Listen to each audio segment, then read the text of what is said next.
여러분 안녕. 자, 그러면 이제 디딤 퀴즈가 아니고 디딤 영상 교과서 62쪽 교과서 62쪽 62쪽 예, 중요한 나라입니다. 당나라 굉장히 중요한 나라죠. 자, 우리도 많이 들어봤던 우리 삼국시대에 나당연합군에 의해서 신라가 이제 삼국을 통일하죠. 자, 그때 나왔던 나라가 당나라입니다. 자, 그럼 당나라를 보도록 하겠습니다. 거의 중요합니다.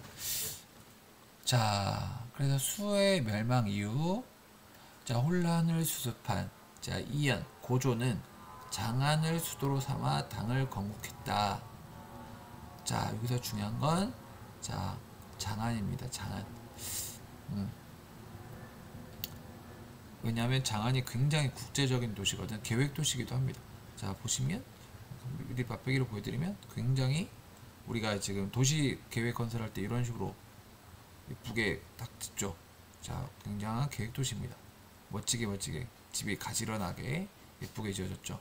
그래서 되게 장안에 대해서 여러분들 잠깐 보고 가면 64쪽 보고 가면 장안은 수도 100만 명이 넘는 대도시였고, 오케이?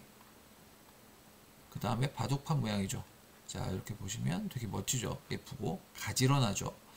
자, 바둑판 모양으로 도로가 뻗어 있는 계획 도시였습니다. 오케이? 자, 이렇게 예쁘다 보니까 다른 나라에서 발해나 일본이나 이런 나라에서 장안을 모방해서 도시들을 건설하죠.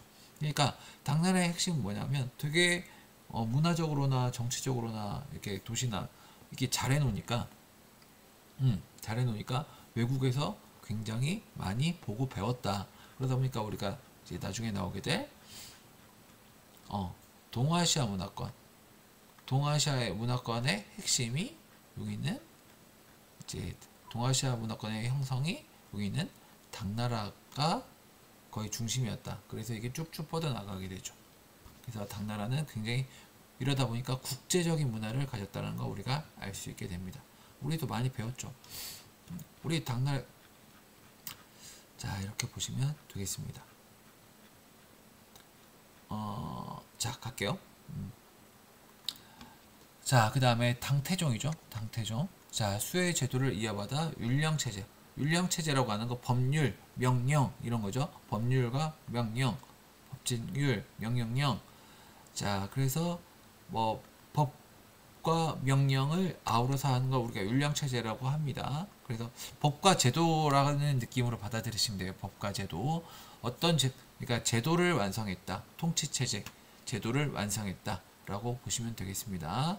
그 다음에 중앙아시아와 돌궐을 정벌하여 동서교역로를 확보했다. 굉장히 잘 나가는 황제죠. 그러면 중앙아시아 이 넓은 자, 이 넓은 대륙을 쭉 다 먹었다는 얘기죠. 중앙아시아 이쪽이니까 이쪽까지 다 먹었다는 얘기입니다. 당의 영역 굉장히 넓죠. 자, 이거를 굉장히 넓게 뻗쳐나갔다. 그 다음에 고종은 자, 신라와 연합하여 백제와 고구려를 멸망시켰다. 이렇게 넘어가시면 되고, 자, 당은 그래서 여기 율령체제 보이죠? 통치제도 비슷한 의미로 받아들이시면 됩니다. 정비하여 중앙에 삼성육부제를 운영했다. 삼성육부제 중요합니다. 이거 삼성육부제. 그래서 여기 보시면 황제 밑에 자, 중앙에는 중서성, 문화성, 상서성이라고 하는 삼성이 나옵니다. 성 보이죠? 이게 자, 삼성입니다. 삼성.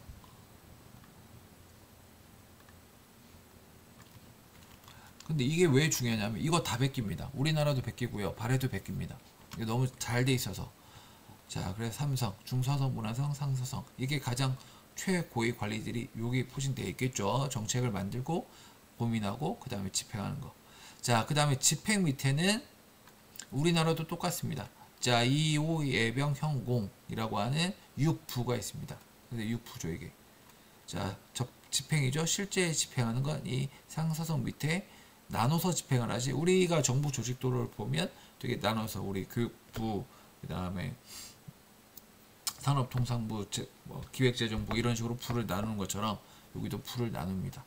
그래서 이부는 인사. 뭐 이거 외울 건 아니고요. 그다음 호부는 호적 재정, 예부는 외교, 뭐 병부는 군사 당연하겠죠. 형부는 사법이고. 자, 이런 식으로 삼성 육부가 마련이 되어 있었다. 굉장히 체계적이죠. 너무 멋지잖아. 그러니까 이렇게 잘 돼 있으니까 배우는 거죠. 다른 나라도 배워 갑니다. 오케이. 자, 그 다음에 지방은 주여와 현으로 나눴다. 지방에는 자, 주연을 더 관리를 파견했다. 이렇게 보시면 되겠습니다. 이렇게 주연을 더 관리를 파견했다. 자, 그래서 삼성유불에 중요하고요. 자, 그 다음에 이제 당나라 때 했던 게 뭐냐면, 자, 균전제라고 해서 균등할 균자죠, 밭전자죠. 균등하게 밭을 나눠줬다는 뜻입니다. 자, 농민에게 일정한 토지를 나눠줬다. 그러면 왜 나눠줬을까? 거기서 경작을 해서 그럼 뭔가 생산물이 나오겠죠. 그걸 세금으로 받으려고. 그래서 조용조라는 세금을 거두었다. 조용조라는 세금을 거두었다. 그 다음에 중요한 건 이제 외적이 쳐들어올 때 싸울 만한 군인이 있어야겠죠. 군인이 있어야 될 겁니다. 그러면 이 농민들을 자, 병사로 복무시키는 부병제를 실시했다.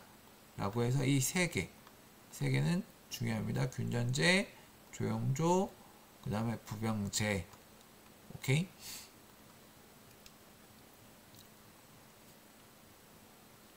자, 그래서 보시면 조금 더 상세하게 설명을 하기 위해서 수업 시간 때도 얘기를 하겠지만 그래도 두 번 얘기하는 게 나으니까 자, 우리 균전제, 균등하게 밭을 줬다는 뜻이죠. 균등하게 밭을 줬다.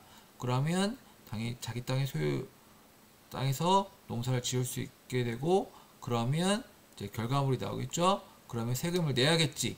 자, 세금을 낼 겁니다. 자, 그게 첫 번째 조예요.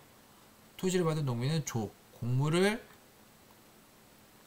곡물을 제공하는 게 여기서 나오는 겁니다. 여기서 이 밭에서 나오는 그 다음에 쓸 용자입니다. 이건 노동력이에요.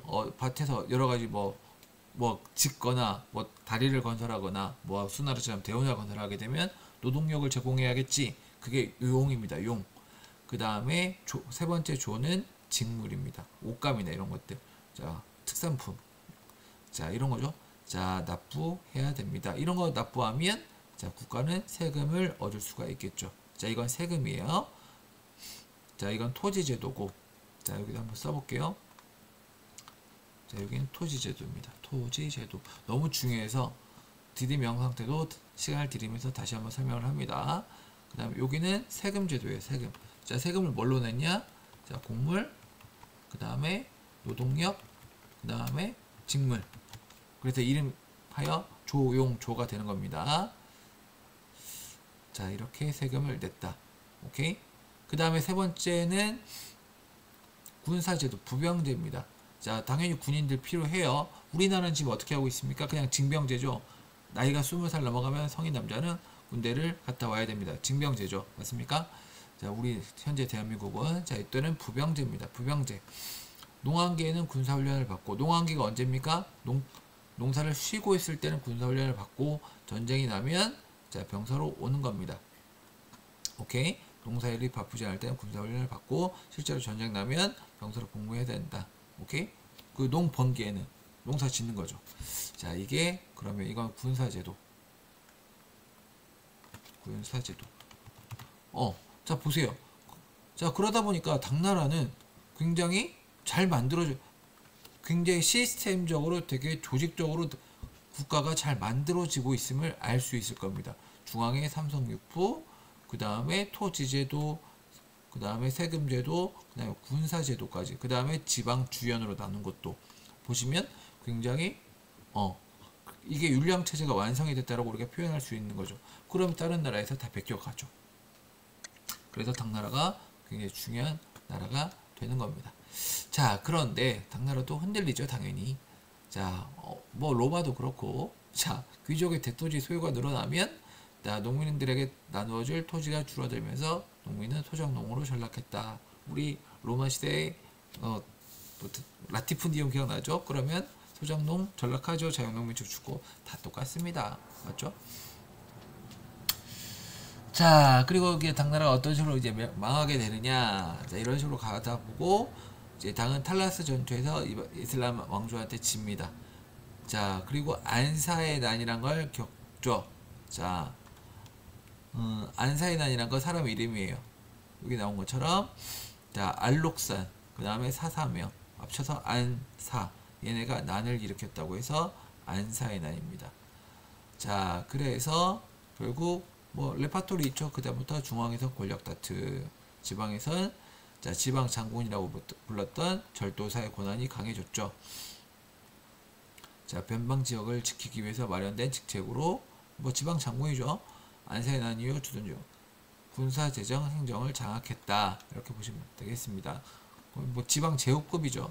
자, 이런 상황에서 농민 반란이 황소의 난이 일어나서 당원 쇠퇴하고 결국 여기 있던 절도사 세력에 의해서 멸망당했다. 그러니까 여기까지는 이제 당나라가 잘 나간 거고, 여기까지는 당나라가 잘 나간 거고, 그다음 여기서부터는 이제 당나라가 어떤 식으로 이제 망했냐.